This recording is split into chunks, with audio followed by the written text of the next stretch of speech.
Hello and welcome to the Broad Street Hockey Podcast. I am your host, Ryan Gilbert. Joining me, as always, is my co host, Joe DeMarini.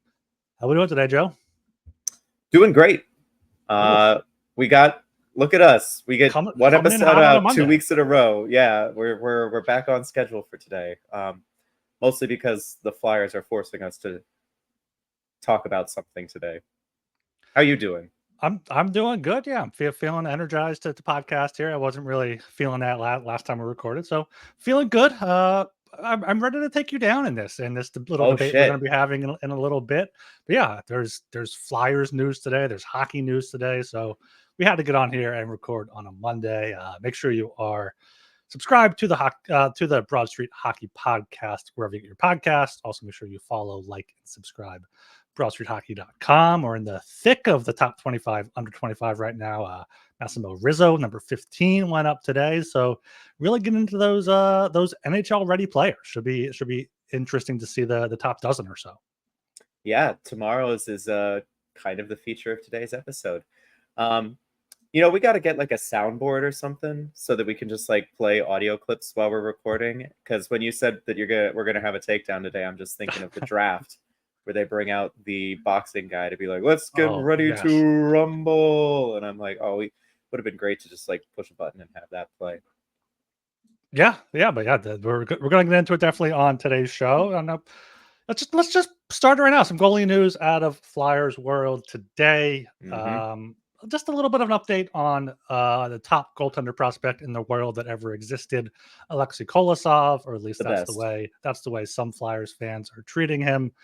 Well, Danny Briere mentioned on Nasty Knuckles, they tweeted it out, I believe, Sunday evening, that Kolosov has changed agents. Jordan Hall confirmed that he changed agents to Dan Milstein of Gold Star Sports Management Group, which is apparently a big management group for Russians. So could be a good thing there. Could be a bad thing, though, because he had the same agent before as Michkov and Fedotov, who obviously the Flyers have done well with to get over here. And then later Monday morning, Kevin Kurz tweeted, per league source, I'm told that Alexei Kolosov would prefer to play in the KHL this season on loan for Dynamo Minsk, where he feels he would best develop. No word whether that's something that would be palatable for the Flyers. He later tweeted, the Flyers are not interested in either a loan or a contract termination, I'm told. Kolosov is under contract and can't technically play in the KHL without their consent. So where this goes, I'm not sure anyone can predict. And of course, Charlie O'Connor followed that up a few hours later, I believe, or I don't know when these occurred. But if Kolosov does indeed want to be loaned back to the KHL yet again, it doesn't seem like the Flyers are inclined to oblige, nor do they want to terminate his deal. They want him to honor the contract he signed and come over, which that makes sense to me. He's going into the second year of his entry-level contract, already burnt 1 year on being loaned over there to the KHL. He performed fine in 47 games. 907 goal save percentage, 2.39 goals against, fine numbers. 2 games with the Phantoms, 885 save percentage, very small sample size. We've obviously gone over the whole saga with him, maybe not being not treated poorly, but he was kind of isolated perhaps a little bit, or doesn't want to necessarily come back to North America. Yeah, Joe, what are your thoughts on this update, if you can call it that, in the Kolosov? God, like just loud sigh. That's okay. Thanks, Joe. Thanks for your thoughts. And that's all the time we have for today. No, I don't know. It just seems so dumb. Like, he is not proven at the NHL level because he's not played in the NHL. I don't know if he's really proven anything at the AHL level yet that demands he should be in the NHL. And look, I get it from him where he's like, if I'm just going to play in Lehigh Valley, I might as well stay in Minsk with my team in the KHL, where everyone speaks my language, where I'm at home, I'm close to my family. But, buddy, you signed a contract. Maybe you regret it, but you signed a contract. You got a piece of paper with your signature on it. You kind of got to like honor that for now. I mean, if this just turns into like a similar Fedotov situation where he just says, well, fuck you, I'm not playing, and then goes and plays in the KHL anyway, like, what happens then? he'll get sanctioned by the IIHF, but they don't. The Russian teams don't really give a shit about that. They let Fedotov play, So I don't really see where that goes. I wonder what does happen if the Flyers say, no, we're not terminating it. And he's like, well, I'm staying over here in Belarus or Russia, wherever he is. Like you said, the KHL let Fedotov play. I think Fedotov was kind of an opposite situation where Russia was kind of keeping him there and the Flyers got him out. But yeah, well, he still did get sanctioned by the IIHF for violating the Flyers contract. Like, he's not allowed to play in international play, but guess what? No Russians are. So it's kind of an empty, Yeah. empty threat. Yeah, Fedotov was a 7th round pick in 2015. Obviously, he's huge, 6'8". I'm excited to see what he can do. Hell yeah, as a full timer or part timer, back up in the NHL this season. Kolosov, 3rd round pick in 2021, 78th overall. So, a little bit higher pedigree, if that's what you want to call it. KHL numbers aren't bad. 912, 907 the past 2 years. Yeah. Decent, but not sure how that translates to the NHL, especially if he doesn't want to play over here. I kind of get it. The Flyers seem to be set for at least this year and next year, trying to figure out if Ursin and or Fedotov can be a number 1 or a 1A or even a 1B. So unless they go to like a 3 goalie rotation, which I think is pretty much unheard of in the NHL, I don't think it's a horrible idea. I think it's something, especially in the Flyer situation, worth considering. Be like, okay, through 60 games, you're going to start 20 each, and then from there, we'll see how you guys do. I think that's something that would be more valuable if the Flyers had 3 guys that might have higher ceilings, or a different Russian goalie with a higher ceiling. We'll talk about in a little bit. But yeah, Kolosov right now, I don't blame him for not wanting to be in Lehigh Valley and away from everybody. But yeah, you signed a contract. Like you have a and you have a decent path to the NHL. Like Fedotov could shit the bed. Ursin could tire out. One of those guys could get hurt, and then you're right up there. Or maybe they're just not that good. Yeah, you could show out in training camp, show out in the preseason, and maybe earn a spot. You never know. No, I'm with you there. Like, he's been fine. Kolosov has been fine in the KHL. He got 2 games in the AHL with an .885 save percentage, and allowed 6 goals in those 2 games. So not great. I also, he's 6 feet tall. I know that NHL GMs are size queens, but that's pretty small for a goalie these days. So maybe he can't cut it in the NHL anyway. It sucks that we might not get to see. Like, it'd be a lot of fun to see what he's got, but I also understand why. I don't understand why people are like, this is the greatest. He's on the same level as losing Cutter Gauthier. He's not on the same level as Cutter Gauthier, guys. Like, that, way different stratospheres of prospect. Yeah, he's number 14, as you spoiled, in our top 25 under 25. That is one thing he has going for him, though. He is 22 years old, so he is young enough where he can develop. And Fedotov is 27, where you know what? If he's good, he can run with a starter job. Great. But if not, I can't see the Flyers sticking with him past his contract expiring in 2026 if he's not better than a backup. And then Kolosov can slide up into either the starter role with Ursin, a tandem, something like that. But yeah, it's not a big deal. He's not that good enough to get this worked up about. It's just a matter of, it's August 19th. There's nothing going on. Like, if this was in February, March, November, even, like, I'd be like, okay, Flyers prospect overseas, having a little bit of a shaky time. We're going to see what happens. And that's pretty much what it is. It's just, there's nothing else happening for the next 3 weeks now, where it's like, okay, let's throw another Kolosov report out there and get the fans mad. Yep. Like clockwork, huh? Yeah. You got Flyers talked about. Phillies are back a little bit. Eagles going to ramp up. Sixers just signed that French guy, so got to get the Flyers in the. Did they actually sign him? I know there were rumors about it. Yeah. It actually happened. I'm pretty sure they signed him. Yeah. Cool. Yeah. So that's fun. So yeah, like, the Flyers need something to talk about, and yeah, Flyers fans are going to get angry about Kolosov until there's another thing to get angry about. Right. And we'll get to it later in the show because it just happened, but there is something that they could get angry about, Yeah. I'm sure. But Yeah. we'll save that one for later. Yes, but there was also some other goalie news in the hockey world that's going to take a lot of teams should be interested in this guy. Yaroslav Askarov has informed the Predators that he will not report to their AHL team and has requested a trade per Kevin Weeks. Askarov was the first round pick of the Predators, 11th overall back in 2020.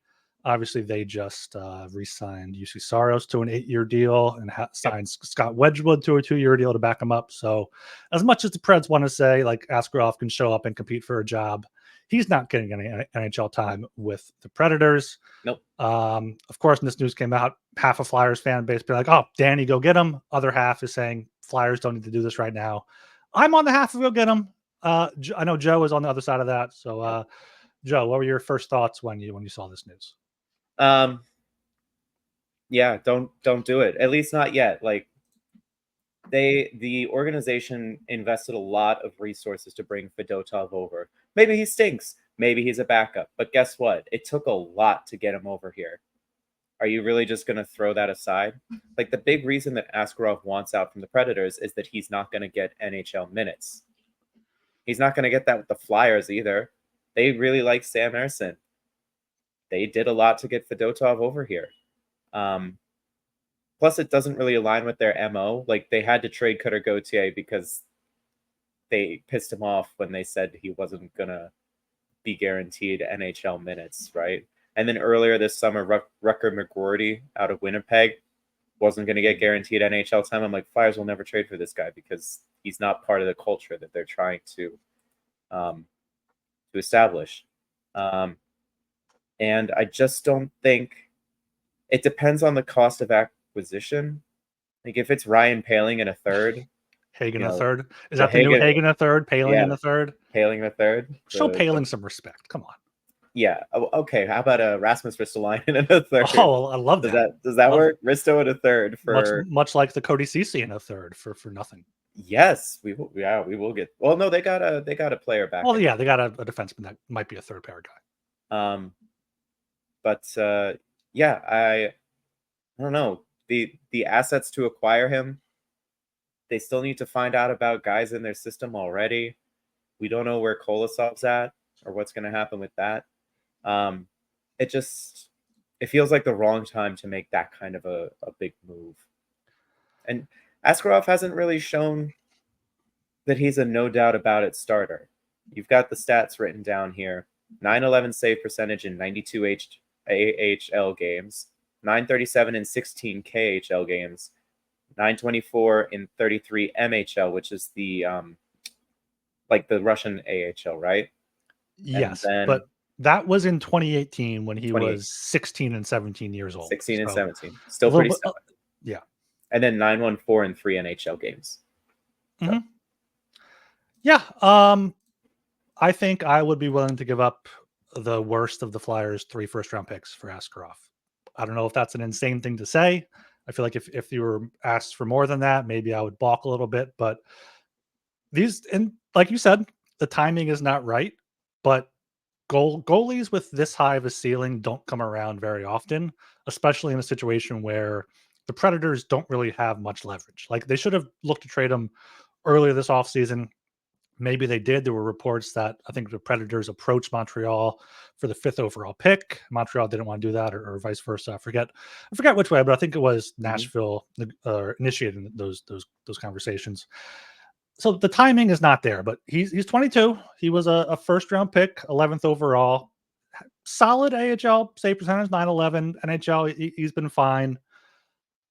But yeah, he's a high ceiling goalie, which doesn't always mean a lot. Looking at this article from On Tap Sports Net, looking back at the goalies taken in the first round of the NHL draft prior to Askarov being drafted, you got Spencer Knight, who's probably a bust at this point, but 2019, so could still figure it out. Jake Ottinger in 2017, I'd take Jake Ottinger. Samsonov 2015, kind of in the middle. Has kind of had a up and down career. Vasilevsky, 2012, 19th overall. Jack Campbell, 2010, he's been fine. Chet Pickard, 2008, Jonathan Bernier, going back, Carey Price, Al Montoya, Marc-Andre Fleury, first overall, of course. So, like, there have been goalies, there's hits and there's misses there. But when they hit, when it's a Vasilevsky, when it's a Carey Price, I mean, someone like that. But, like, I'm not saying Askarov is going to be Vasilevsky or like a Shesterkin or even a Samsonov, but goalie is a position where you need to be able to take these swings at. And yeah, the Flyers have Urson. Urson might be a good 1A. Fedotov could turn into a good 1A. But Zavragin, Kolosov, Bjarnason. If Kolosov doesn't want to play here, maybe, then, sure. Maybe I was thinking maybe you somehow throw Kolosov in the deal to Nashville. Predators are okay. Play it out in the KHL. We'll see what happens next offseason if you want to play somewhere else. And this is really what I'm talking about: getting the 3 goalie rotation. Askarov. Yeah, go ahead. I was just gonna say, like, we just saw a couple of starting goaltenders move this offseason, like bona fide starting goaltenders: Markstrom, Ullmark.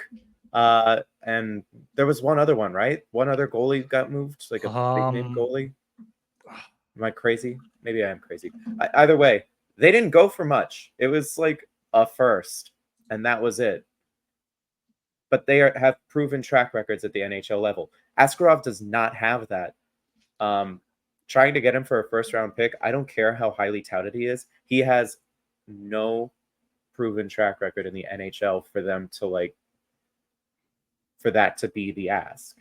They're not going to recoup the assets they spent to get him, I guess is what I would say. Yeah, but so the counterpoint to that is, like, Markstrom, Ullmark are in different contract situations where Askarov would be under team control for half a decade at a low cost.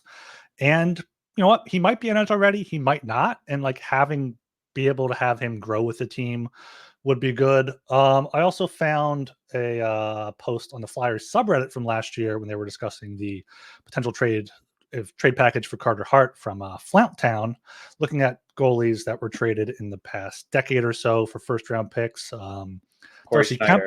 Darcy Kemper was traded for Connor Timmins, a first and a third, Frederik Anderson for a first and a second, Martin Jones for a first and Sean Corrali, Robin Lehner for a first, Corey Schneider for a first, and Semyon Varlamov for a first and a second.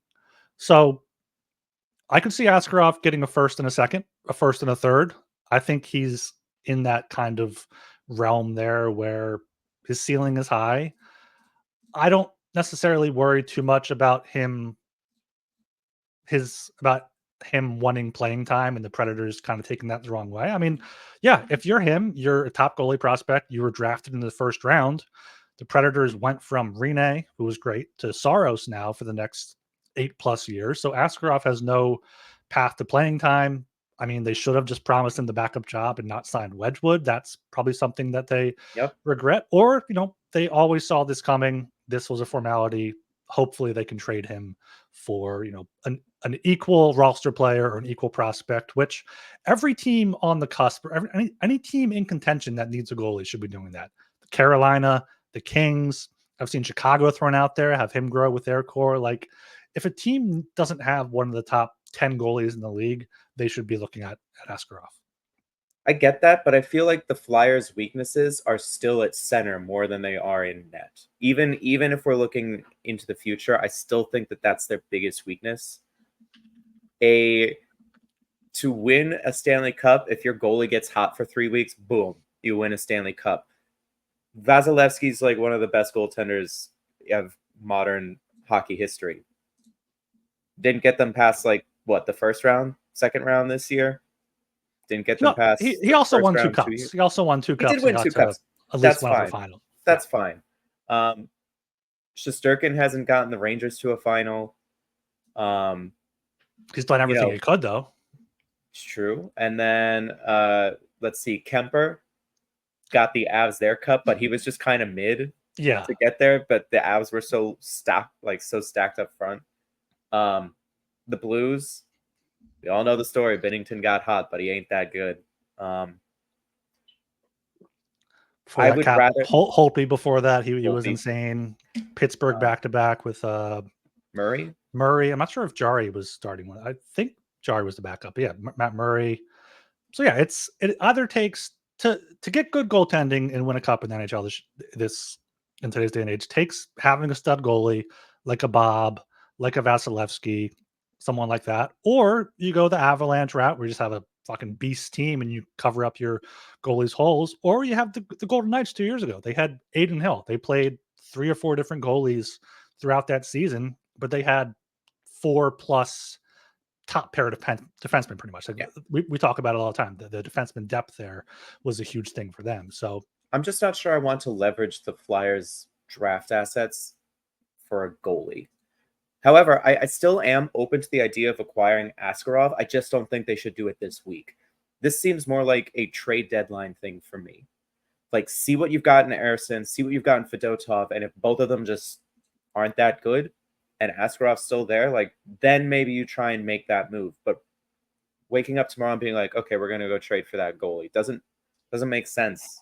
It just doesn't add up for me. Yeah, the trading at the trade deadline would be an ideal option for the Flyers. I just don't think he's going to be available at that point. Like, if he's not going to report to the AHL, the Predators have to trade him or just call his bluff. And like, what is he going to do? Sit out? Like, is he going to go back to Russia? Who knows what he's going to do? He can't do it. He's in the same position as Kolosov, right? He's like, you signed a contract, you got to show up. Yeah. Yeah, I think Askarov will end up getting traded probably to a competitor, maybe not, but like, yeah, looking at the Predators, lineup and whatnot, they seem decently fit at forward after signing Stamkos, Marchessault. They have Evangelista. They have who's the other guy they have? Tomasino. Phil Forsberg. Well, yeah, Phil Forsberg. I'm looking at like younger guys. Thomas Novak's 27 now. Like, they have a decent core there of both veterans and young guys. But looking on their blue line, like Yossi, Shea, Carrier, Luke Shen, like, I'm not sure about their defensive prospects, but if they want a roster player, like, maybe if it's a deadline move or somehow you take a bad contract, you give them like a Risto plus a pick, or you give them a Sanheim even. I'm not wanting to trade Sanheim, but if Askarov is as good as he could be, it's potentially worth it. But yeah, I just think the Flyers need to, at the very least, be in on Askarov, and whether that takes trading a first round pick, I do get the point of they have Urson, they have Fedotov, they believe in Urson. Charlie tweeted out that they haven't soured on Urson, so I believe that fully. Like, Urson, I think, can be a 1A, 1B type goalie, but Askarov can be that number one. He could be that Vasilevsky. He could be that Bob. Like, he could be the guy. He could be a boat. He could be anything. He could be a boat. You never know.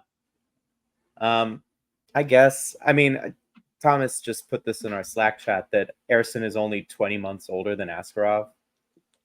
Like, there's not a huge age difference. So if people are like, oh, Eriksson's too old to be part of this rebuild, Askarov isn't like significantly younger. He's like a year and a half tops. Yeah. So if we're coming at this from like an age, does their age fit the timeline?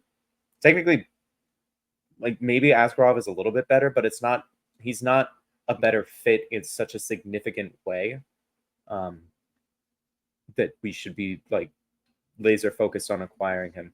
I think it's also worth pointing out that the way that Askarov is apparently handling this, which is like, I'm not showing up, other NHL teams are going to be like, well, we don't want to gamble on that kind of player. Like, if that's the kind of attitude he's going to bring. So I don't think the asking price is going to be as high as we are maybe speculating it would be. I think it might end up a little bit lower. I see that, but that's like one of the only negotiating cards I think Askarov has to say, hey, I'm not gonna show up. Like, that's all he can really do. I'm sure he's done that behind the scenes ever since the contract was signed to Saros, because like, the writing's on the wall. He's not gonna play in the NHL, and his salary difference in the NHL versus the AHL, I think AHL is like 80K and NHL is like 10 times that. So you understand him from a financial point, from a development point, even to wanting to get that chance at the NHL level. But yeah, it's going to be interesting to see, because the Flyers seem set at goalie. Like, I can't see them trading Ersin plus for Askarov and have Ersin go down in the AHL. I wouldn't say they're set at goalie, but they did put themselves into the same bind they're already in with their forwards and defensemen, which is who the hell is going to sit? Like, we've talked about it a billion times that they have like 8 NHL defensemen. 2 of them are not waivers exempt. Like, they got to play them. Their forwards, we don't know if anyone's going to bust down the door at camp, but it's going to be damn hard because there's like 13 NHL forwards. Well, Nick Delorier is the 13th. I don't know if I'd call him an NHL forward, but he plays in the NHL and is a forward. So I don't know, man. They just put themselves into another bind of not having enough minutes to go around to help their prospects develop. Yeah, and goalie is always a story in Philadelphia. So obviously Askarov becoming available. But this is what I was saying with keep all 3 goalies on the roster. Go through a rotation. This might be They did that last season. No, they didn't. Not they didn't have 3 goalies. They had Felix Sandstrom to start the year. Oh my God, Felix! I forgot about that guy. I forgot about Felix. They were afraid to waive him. But you need 3. You need 3 potentially good goalies. With the Habs did. The Habs carried. The Habs carried 3. I don't know Canadians. They carried 3. The Maple Leafs carried 3 also because of cap situation. The Red Wings carried 3 because that. And the idea is, goalie gets a start, goes to the press box, goes to backup, goes to a start. So you avoid any sort of overworking. Like, they start every 3 games, like a starting rotation in baseball. Like they are able to reset their mind, reset their body. I know the Flyers have a decent amount of back-to-backs, a decent amount of 3 and 4s as well, which, is usually like, okay, which goalie is going to get 2 starts? You're going to start in 1. Like, what's going to go on? Like, you have 3 goalies. Every goalie plays once a week. You see what happens if someone has 3 good starts in a row and another goalie has 3 bad starts in a row. Maybe you skip their start. But like, I think that's a situation where, especially this year for the Flyers, where there's no expectations. They're trying to find what these goalies can be when they're ready to compete. If they can be a starter, if they can be a backup, if they can be on the street. And I don't think that's a good way to approach it, though. Like, if you can get Askarov, it is. If you can get a goalie with a high ceiling, I think it is. But one of the most difficult things is getting into the rhythm of being an NHL starting goaltender. How are you going to get into that rhythm and get into that routine if you're getting cycled out every couple games? Like, that isn't. Well, maybe in your 3rd start, you're like, oh, I've got this, and it's like, oh, I got to sit for a week. Like, it also is not fair to the rest of the team because they don't know oh, is this guy tonight? Cool. Well, maybe we get a good goalie. It's set. It's scheduled. And here's the thing, Joe. This is what you tell them. You're lying to them. You're not going to play them equally. You know in the back of your mind what's going to work. Like, I know the Flyers are all about transparency, and they'll tell them, yeah, we're going to play you equally. And then at the start, first month maybe, and then from there, we're going to decide who's the starter, who's the backup, and maybe if we send someone down. And that's it. And then we're in the same situation next summer where Askarov is like, I'm not getting enough playing time. And if Askarov is as good as he can be, then he should be able to kind of rise above those guys. But I do understand the downside of that. Is, again, you have to get into a rhythm. The team has to know the goalie tendencies, like, can he play the puck? Where's the rebound going to go? Like, I understand getting to that, but I don't know. When a goalie with a high ceiling like Askarov is available, and I feel like when he's traded, it's going to be one of these trades going to be like, oh, the Flyers should have gave that up for him. It's just a situation where I want the Flyers to do it if they can. Even if Askarov is good, though, like, the Flyers have invested, I said it at the top, that the Flyers have invested so much into bringing Fedotov over that if Askarov maybe getting to show off a bit more ruins all of the work they did to get Fedotov over, then that's kind of like a waste. For Ersin, like, they still are high on this guy, and if Askarov is playing well, then it's like, whoops, sorry, Sammy, we were real high on you, but you shit the bed at the end of the season. That was our fault, but numbers don't lie. I don't know. I can't see them doing it. I can't see them running the net that way. Yeah, and then you're in a situation where if Ersin and Fedotov played as well as or better than Askarov, next summer when you need to give Askarov his next contract, it's like maybe he won't sign. Yeah, or he gets offer sheeted. That's a good point. Yeah, like what if you trade for Askarov and then Fedotov proves he can be a starter. Ursin, we've already shown he can be a backup. He was great when he was a backup. Like and then Askarov is kind of in not a similar situation because he's not behind UC Saros, but you have. But that's never a bad problem to have too many good goalies. We saw Boston run Mark Swayman for a few years there. I don't know if we're thinking too highly of Ursin. I love him, but like I don't know. I think he can be a good 1B. I think that's ultimately when the Flyers are competitive. That sounds right. He's a good 1B. It's just about finding that 1A. Maybe Fedotov can be that. But I think Askarov's ceiling and the chances of him being at least an NHL starter is higher than Ursin or Fedotov. Possibly combined. I'm with that. However, if you're going to trade for him, you're probably going to have to trade one of Fedotov or Ersin to get this done. Yeah, it'll probably be Ersin. Or like you do a 3-way trade and Ersin goes somewhere else. Yeah. Right. And then it's like, what if Ersin is the next Bobrovsky and Askarov is the next Briz? Like then, I know that's like an extreme comparison, but look, if the asking price for Askarov is not that much, I might do it, and I would almost definitely do it nearer the trade deadline if we can find out a bit more about Fedotov and Ersin. But like tomorrow, I'm not trying to make that deal. It's too soon to do that. So if the Askarov price is not too much, sure, would you do that now? If the price was like a second and a third, I'd probably do that. I'd probably do that now. And then would you trade Ersin somewhere else? Would you? I mean, Askarov and Fedotov are both unproven NHL goalies, though. That's the problem. Like you said, the Flyers are in a complete bind here at goalie with two guys that probably ultimately aren't going to end up being top half of the league goalies. Maybe they are. We don't maybe. Sam Ersson, when Sam Ersson was good, he was really good. Yeah. Like dynamite good. Yeah, I'm planning on doing a little bit of a dive into Sam Ersson's numbers by like days of rest or games of rest because we saw him really wear down in the second half. But that stretch from November to January when he was the number 2 or number 1 at times when Hart was out, like he was good. He was great.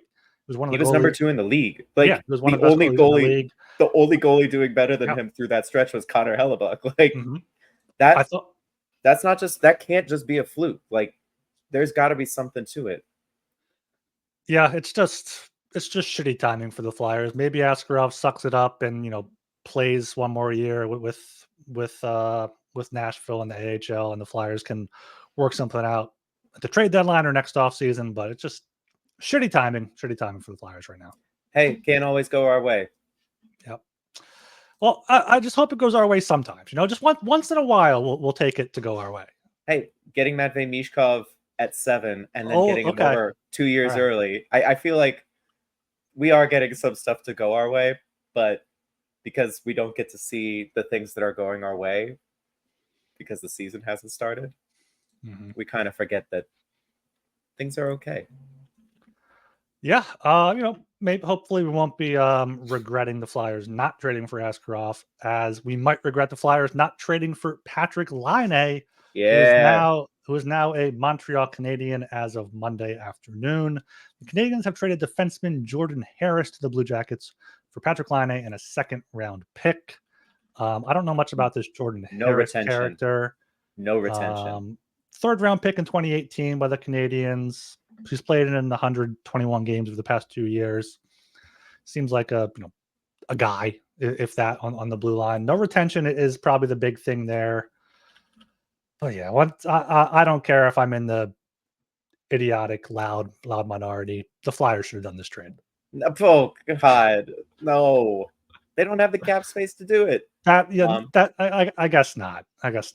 Also, Jordan Harris looks like a solid defenseman, like a 4-5 kind of just shutdown, not offense, but like a decent shutdown depth dude. And they got a second round pick, which will probably be a top 10 pick in 2026. So that's 2 drafts from now, not this next draft, the draft after that. But yeah, good for Line. Montreal is going to be good this year. Yeah, I think they might. I think they might actually be a threat. Their goaltending. Oh boy, they could move on Askarov if they really wanted to. I think they believe in Montembeault up there, and Primo's I don't know if he's a solid backup, but he's a decent backup to get rid of. They had their moments. Yeah.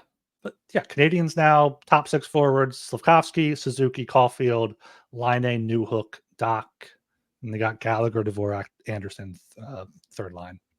Yeah, that top 6 is that's decent. That's not bad. Alex Newhook should be healthy. Kirby Doc should be healthy. Yaroslav Askarov is just sick as hell. Like, their top end looks pretty good, and then their bottom 6 looks all right. Their defense is a little more. We'll see. I think Lane Hudson is supposed to debut next season, so he should be dynamite. Mike Matheson had a great year. He was my NHL fantasy clutch depth get. He was really good for me in the fantasy hockey. Arbor Xhekaj could develop some more, and the Flyer. Oh, Caden Gooley. He's good. Yeah, he's a pretty good second pair defenseman. So the Habs, they might lap the Sabres, the Sens, and the Red Wings and make it to the playoffs before any of them. Wouldn't that be something? That division's tough. I mean, you got the Panthers, Bruins, Leafs, Lightning all made the playoffs last year. Red Wings missed it by a tiebreaker. Sabres, Sens are trying to take another step forward. And Who's the worst team in that division now going into this season? Oh, who's the worst in the Atlantic? It could be any of Buffalo, Ottawa, or Montreal. I think. I think it might be Detroit.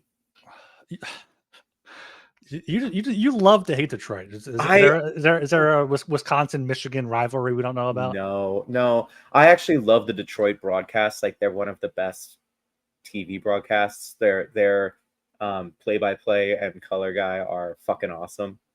But I just think Steve Yzerman's spinning his wheels right now. They still haven't signed Mo Sider or Lucas Raymond. They've got a bunch of mid-money, mid-term deals to guys way past their prime. And the reinforcements aren't here yet. Like, they're not ready. Maybe Simon Edvinsson is, but beyond that. And then in net, who do they have? Alex Lyon. And is Ville Husso still there, or did they let him go? They got Cam Talbot, I believe. Ville Husso and Cam Talbot, yeah. Oh my God, Ville Husso has signed a $4.75 million for this year. That is insanity. And then also on defense, they've got fucking Ben Sherratt, Justin Hall. Like, it's bleak out there. They had to pay the San Jose Sharks a second-round pick to take on Jake Wallman, who is a perfectly adequate defenseman. I don't know, man. It's rough. They're rough. It might be the Red Wings. Like they signed Tarasenko and Kane to try to, be their guys in the wings. Like DeBrincat, Larkin, Raymond, all very good. But can you believe Alex DeBrincat is 26 years old? That's crazy to me. Yeah.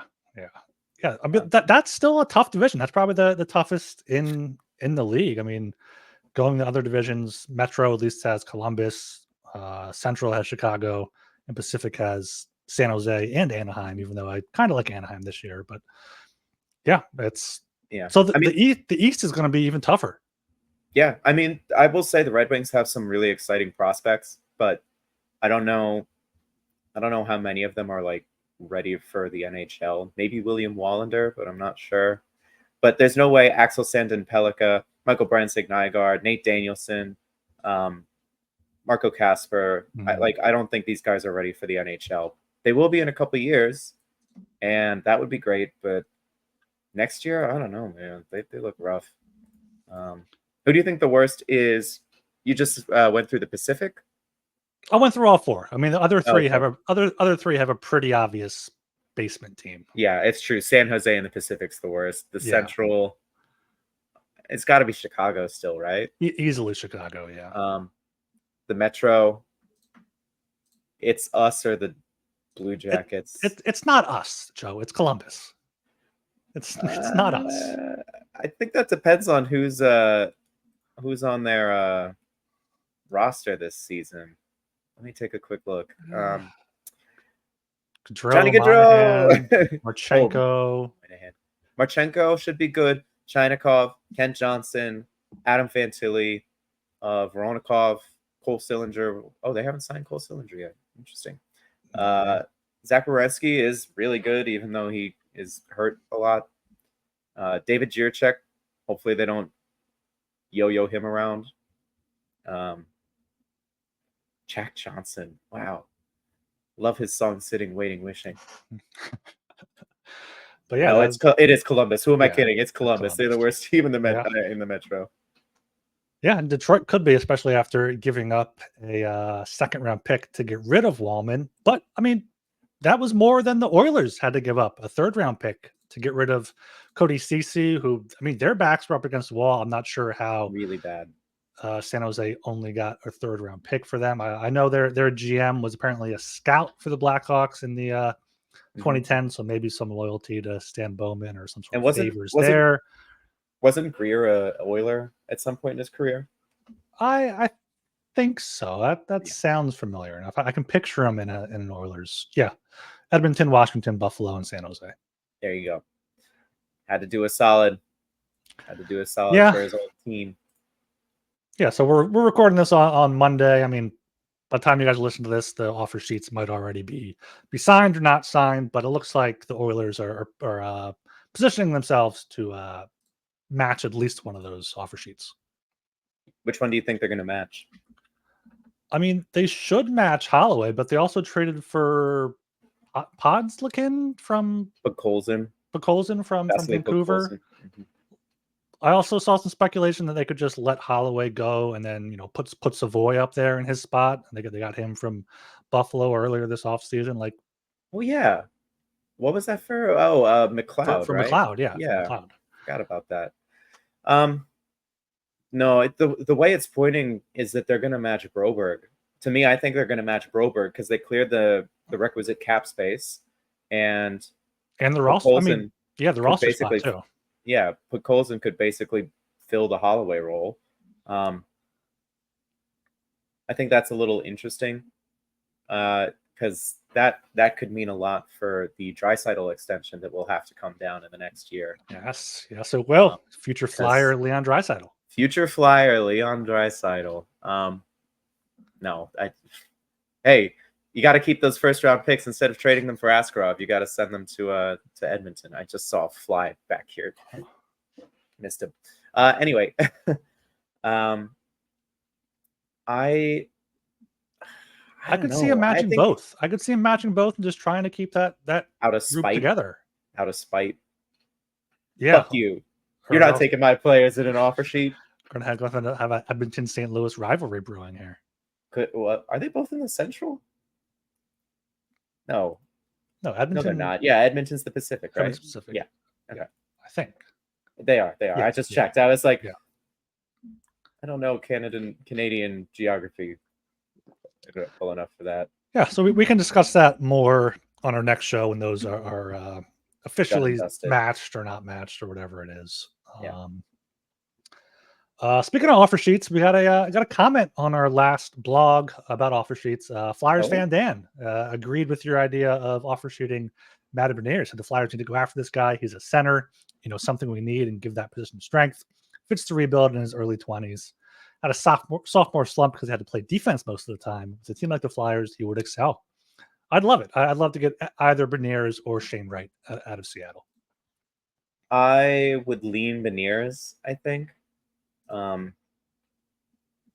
He looks like a two-way, more of a two-way center. I think Shane Wright's going to be more of a scoring guy. We'll see, but I can't see that. I can't see that happening. It would take so much in draft assets to get it done, and cap space that the Flyers don't really have. Yeah, if a trade could be had, maybe we could talk about that. Yeah, well, I really hope Ristolainen plays well early on in the year, and they can just ship him out for anything pretty much. But yeah, like we've said, this year, like the Flyers are strategically using their cap to clear out some of their dead cap and whatnot here. So they're pretty much set to what their roster is. They leverage the asset of time by taking on bad contracts for future assets, right? So is time an asset or a liability? We're getting philosophical here. Wow, I wasn't prepared for that. I'd say it's still an asset because I think this is going to take longer than a lot of folks might hope. Depends who you ask. Really. I think it's going to be fine. Give it 3 years, they'll start pushing. 3 or 4 years away from being 3 or 4 years away. It's the Flyers motto. Hey, we talked about it last time. Oh, another decade of mediocrity. Well, guess what? For star players like that were drafted first overall, it took them about a decade to missed him. It took him about a decade to get to even a Stanley Cup final. It took McDavid 9 years to get to a final. Mm-hmm. It took McKinnon 9 years to win one. It takes time. Austin Matthews hasn't made it out of the second round. Bust. Bust. I'm hoping we can get Joe killing a fly live on video here. That go viral here. I don't even think it's a fly. It might be like a mosquito or something. I can't. Fuck mosquitoes. Fucking assholes. These stupid bugs. I've had to deal with paper wasps out on my balcony. They're not aggressive, by the way, for anyone who sees a paper wasp out there. Unless you piss them off, they'll leave you alone. One buzzed up at my head today and then flew off. So, yeah, but we haven't officially launched it, but it's out there. It's on Twitter. It's on the interwebs. The Broad Street Hockey YouTube channell. Make sure you check us out there. All of our episodes are going to be up there. Hopefully, you could call it the Broad Street Hockey Woo Tube. Oh, like okay. Woo! I guess you if you want to, go ahead. Call it the Woo Tube. I will be the only person who calls it that. But hey, if I see anyone else who calls it that, know that I've got your back. Yeah, so get up there. Hopefully, do some live streaming as training camp comes closer and whatnot. Or maybe if there's an Askarov trade, we'll have to go live for a breaking episode. We'll see what happens there. Make sure you subscribe there. Also, we're looking for some sponsors. If your brand, your company want to sponsor the show, a segment, anything, just hit us up on Twitter. Hit up the Broad Street Hockey account. Hit us up in the comments. We'll be in touch with you. Anything else here? Anything else we haven't touched on in the past 5 days? 5 days, yeah. Matvei Michkov, he posted a picture on Twitter for his mother's birthday, and it looks like Igor Zamula is not the step teammate. He's the teammate who stepped up. Wow. It's Michkov, that's his so brother, good. his mom, and Zamula. So he's the teammate who stepped up. Yes. That's amazing. Yes. I want that on a shirt. Igor Zamula is the teammate who stepped up. The teammate who stepped up. We'll get that. We'll get the fuckboy shirt made. We'll get everything out for you guys. Yeah, check out the Broad Street Hockey merch store. It's on the website, and you can click on BHS store. I think we've got some wrestling themed stuff on there. Michkov stuff. Got some flares up there. Hockey is Gay. It's a bestseller. Oh fuck yeah! Broad Street Hockey one. So make sure you check it out. Yes, correct. All right, then I think that's going to do it for now. I am Ryan Gilbert. You can follow me on Twitter at rgilbertsop. And I am Joe DeMarini. You can find me at JF DeMarini, which is now nice and conveniently written right on the screen under my face. Yeah, you don't have to spell it out for them. Just come look on our YouTube. It's spelled out right there for you. Hell yeah, it is. We should put links in the descriptions too to our accounts. Like I do on the blog posts. I'm not sure if I do it for. I'll start doing that for the YouTube descriptions. Yeah, definitely. Hell yeah, we do it here live, folks. We figure out our process as we're doing. Still the off season. Still got a few more weeks. Oh yeah. All right then. Until next time. Thanks for listening. Go Flyers.